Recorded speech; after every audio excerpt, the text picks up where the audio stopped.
Brazil দলের progress আমরা দেখেছি যে day by day, match by match তারা প্রোগ্রেস করেছে। পর্তুগালের ক্ষেত্রে সেটা মোটামুটি চোখে পড়েছে, স্পেনের ক্ষেত্রে সেটা গ্রসলি চোখে পড়েছে। শুরুটা আসলে আসলে যেভাবে করেছিল এই দলগুলো, যত সময় গড়িয়েছে তত তারা প্রোগ্রেস করেছে, এবং এখন পর্যন্ত ব্রাজিল বা স্পেনকে কিন্তু তাদের শুরুর দিককার যে পারফরমেন্স তার সাথে আসলে কম্পেয়ার করার কোনো সুযোগ নেই। গোল স্কোরের ক্ষেত্রে এই দলগুলো এককভাবে কারো উপর নির্ভরশীল না।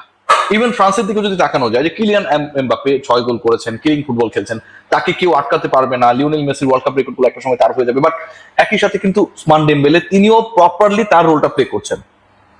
ফিনি জুনিয়র তার রোল যখন প্লে করতে ব্যর্থ হচ্ছেন অথবা করছেন, প্যারালালি আমরা কিন্তু কোন একই রোল প্লে করতে দেখি। But what about Argentina? Alvarez এবং লটারো মার্টিনেজের রোলটা কি? তাদের রোল কি? তাদের রোল কি হওয়া উচিত? তাদের রোল হওয়া উচিত ডেফিনেটলি তারা স্কোর করবে, এবং ওই পজিশনটাই তারা খেলছে, যে ডিফেন্ডার সে ডিফেন্স করবে, মিডফিল্ড প্লে মেক করবে, স্ট্রাইকিং জায়গাটায় যে থাকবে সে গোল করবে। লাস্ট ম্যাচে 3টা গোল হয়েছে, খেয়াল করে দেখবেন, এবং সেই 3 গোলের প্রথমটা লিওনেল মেসি করেছেন। সান্ডো মার্টিনেজ দারুণ একটা পাস করেছিলেন, শেষ পর্যন্ত সেটাকে প্রপারলি এক্সিকিউট করেছিলেন লিওনেল মেসি। লিসান্দ্রো সেকেন্ড গোলটা করেছিলেন, থার্ড গোল রোমেরো করেছিলেন, বাট বলা হচ্ছে ওন গোল। সো এই যে 3টা গোল হলো, 3 গোলের কোথাও কিন্তু আমরা দেখছি না যে ওই স্কোরিং এর ক্ষেত্রে জুলিয়ান আলভারেজ অথবা লটারো মার্টিনেজের কোনো রোল রয়েছে, বরং এই দলের এই দুজনকে সামটাইমস মনে করা হচ্ছে তারা বোঝা। সো এই আর্জেন্টিনা আসলে কত দূর যাবে? এই আর্জেন্টিনাকে এরকম একটা সিচুয়েশন থেকে কতবার আসলে লিসান্ড্রো মার্টিনেজরা রক্ষা করবে, কিংবা রোমেরোরা এসে গোল করে দেবে? লিওনেল মেসি সবসময় একলা গোল করবে, প্রত্যেক ম্যাচে গোল করবে। চ্যাম্পিয়ন হতে গেলে আরো 4টা ম্যাচে আর্জেন্টিনাকে জিততে হবে, এবং পা হরকানোর কোনো সুযোগ নেই। কেপ ভার্দের বিপক্ষে যে পারফরমেন্স করেছিল সেরকম পারফরমেন্স করলে আসলে পরের রাউন্ড থেকেই মিশরের বিপক্ষে তারা বাদ পড়েও যেতে পারে, সেই সম্ভাবনা যথেষ্ট রয়েছে। সেই জায়গাটাই আসলে আমার কাছে মনে হয় স্কোরিং এর জায়গাটা একটা বিশাল গ্যাপ রয়েছে, এবং লাস্ট ম্যাচে সেটা প্রমাণিত হয়ে গেছে। পয়েন্ট নাম্বার 2, যে জায়গাটা আসলে আমার কাছে মনে হয় যে আর্জেন্টিনা যথেষ্ট স্ট্রাগল করছে, খেয়াল করে দেখবেন যে অ্যালিস্টারের রোলটা কি আসলে, অথবা ম্যাকঅ্যালিস্টারের যেই রোল বা তাকে যেই রোল দেওয়া হয়েছে তার জায়গায় লো সেলসো আসলে কি কারণে শুরুর একাদশ বা স্টার্টিং লাইন আপে বিবেচ্য না? এই প্রশ্নের উত্তর কিন্তু অনেকেই খোঁজার চেষ্টা করেছে। আমি যদি প্রোটোকলগুলোকে ফলো করার চেষ্টা করি, বিশ্লেষণ গুলো ফলো করার চেষ্টা করি, যে লাস্ট ম্যাচে মানে এই ম্যাচের আগের ম্যাচে লো সেলসো যেভাবে স্টার্ট করেছিলেন উইদাউট লিওনেল মেসি, এন্ড যেভাবে এক্সিকিউট করেছিলেন, তার স্টার্টিং লাইন আপে না থাকাটা একটা অবাক করা ব্যাপার। কোনো ক্রিয়েটিভিটি নেই, কোনো প্রপার আক্রমণ নেই, কোনো সোর্স ক্রিয়েশন নেই, বাট ম্যাকঅ্যালিস্টারকে এগিয়ে রাখা হচ্ছে more than Lo Celso. That is a very important question. Where is Nico Paz? আপনি খেয়াল করে দেখেন ওই জায়গাটাতে একটা বড় গ্যাপ, এবং এখানটায় এনজো কি করে 120 মিনিটস পর্যন্ত এক্সিস্ট করলেন স্ক্যালোনি প্ল্যানে, সেটাও কিন্তু একটা বড় প্রশ্ন। এনজো এবং ম্যাকঅ্যালিস্টারকে কন্টিনিউ করা হচ্ছে without having the proper performance as per expectations, বসিয়ে রাখা হচ্ছে আপনার নিকোপাস, এবং প্রমাণিত 18 ওয়ার্ল্ড কাপে ব্যাট লাগ বসেছিলেন, 22 ওয়ার্ল্ড কাপে ইনজুরি খেলতে পারেননি, 26 ওয়ার্ল্ড কাপে এসে গোল করেছেন লো সেলসোকে। সো এই যে একটা জায়গা, মানে আপনি স্ট্রাইকিং এর জায়গাটায় টোটালি লিওনেল মেসির উপর ডিপেন্ড করছে। সামটাইমস আপনার সেন্টার ব্যাকরা সামনে এসে গোল করছে, আপনার যারা স্ট্রাইকার তারা গোল পাচ্ছে না, করতে পারছে না, ইভেন তাদের কোনো প্রপার প্রেসিং পর্যন্ত নেই। মিডফিল্ড আপনি যাদের কাছ থেকে যেই ফিটনেস এক্সপেক্ট করেন সেই রোলটা তারা প্লে করতে পারছে না, এবং আপনার স্কোয়াডের মধ্যে ওই জায়গাটায় প্রমাণিত পারফর্মারদেরকে আপনি খেলাচ্ছেন না। সো এই ঘটনা যদি ঘটতে থাকে, এই ঘটনা যদি নেক্সট ম্যাচেও ঘটে, যে ঘটনাটা লাস্ট ম্যাচে ঘটেছে ইজিপ্টের বিপক্ষে, আর্জেন্টিনা কি সার্ভাইভ করতে পারবে? ইম্পর্টেন্ট কোয়েশ্চেন, এবং এই প্রশ্নের উত্তরগুলো মেলা কিন্তু খুব বেশি গুরুত্বপূর্ণ। আমরা গতকালকে যখন এক্সট্রা টাইমে চলে গেল, লাস্ট 10 মিনিটস দেখেছিলাম যে এমি মার্টিনেজ অসাধারণ কিছু সেভ করেছে। তার মধ্যে একটা ছিল হচ্ছে সিডনি লোপেজের সেই ফ্রি কিকটা স্লাইড করে দিয়ে হচ্ছে সেটাকে কর্নারে রূপান্তর করেন, এবং অলমোস্ট গোল হতে হতেও হয় নাই লাস্ট মোমেন্টে। কিছুটা স্কিল কাজে লাগিয়েছেন মার্টিনেজ, এবং কিছুটা তার হাইটকে কাজে লাগিয়েছেন।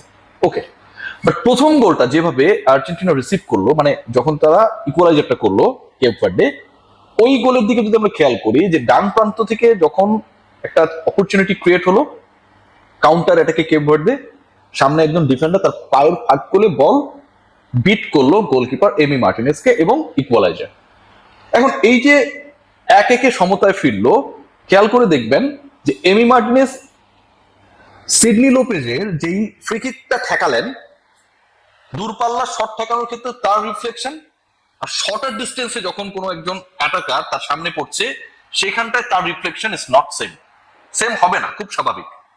কিন্তু রিফ্লেকশনটা এমি মার্টিনেজের কাছ থেকে, তার মতো একজন কিপারের কাছ থেকে দ্য ওয়ে উই এক্সপেক্টেড সেটা তিনি দিতে ব্যর্থ হয়েছেন। আবার 2-2 যখন সমতা আসলো, লোপেজের ওই অবিস্মরণীয় গোল, এবারের বিশ্বকাপের সেরা গোল যেটাকে বলা হচ্ছে, সেই ডিসকাশনটাও যদি আমরা যাই, বা প্রান্তে তিনি টোটালি আনমার্ক, ফাঁকা, একদমই আনমার্ক, বল রিসিভ করেছেন, টাইম নিয়েছেন, হিট করেছেন, প্লেসমেন্ট করেছেন, গোল হয়েছে 2-2। বিশ্বকাপের ওয়ান অফ দ্য বেস্ট, এবারের বিশ্বকাপে one of the best score ছিল সেই গোলটা। এবং ওই গোল করার ক্ষেত্রেও কিন্তু কিপারের পজিশন এবং একই সাথে ডিফেন্ডারদের পজিশন নিয়েও প্রশ্ন আছে। ডিফেন্ডাররা প্রথমত তাকে মার্ক করেনি, আনমার্ক অবস্থায় একটা বিশাল গ্যাপের মধ্যে তিনি ছিলেন। আবার রোমেরোকে আসলে যারা ওই লাইন আপে, ডিফেন্সিভ লাইন আপে সহযোগিতা করবেন, অ্যাসিস্ট্যান্ট দিবেন, অক্সিলারি হিসেবে কাজ করবেন, রোমেরোর পজিশনটা যদি আপনি খেয়াল করেন, তার বাঁ দিক থেকে বলটা হচ্ছে গোল পোস্টের ভেতরে ঢুকেছে, তিনি শেষ পর্যন্ত নাগাল পান নাই, পুরো জায়গাটা ফাঁকা, নো ওয়ান দেয়ার। সিডনি লোপেজের পায়ে বল যাবার পরেও আর্জেন্টিনার কোনো ডিফেন্ডার রোমেরোকে কাভার করার জন্য ওই পজিশনে যেতে পারেন নাই, এবং রোমেরো শেষ পর্যন্ত বল পর্যন্ত যেতে পারেনি, বল গোল হয়ে গেছে।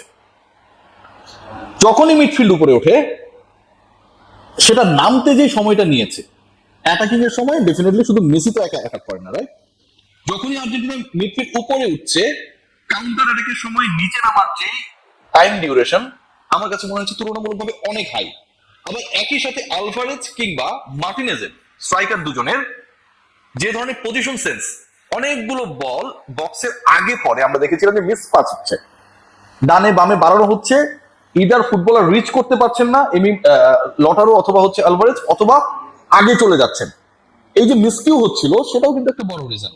Always you have to provide the ball to Lionel Messi, এই যে প্রবণতা, আপনি বাম উইং প্রান্ত দিয়ে আসছেন, লেফট উইং দিয়ে আসছেন, অথবা রাইট উইং দিয়ে আসছেন, আপনি নিজে প্রেস করছেন না, আরেকজনকে দিচ্ছেন না, লিওনেল মেসি কখন ফ্রি হবেন তাকে ডেলিভার করবেন, তারপরে সেই বলটাকে তিনি গোলে জেনারেট করবে।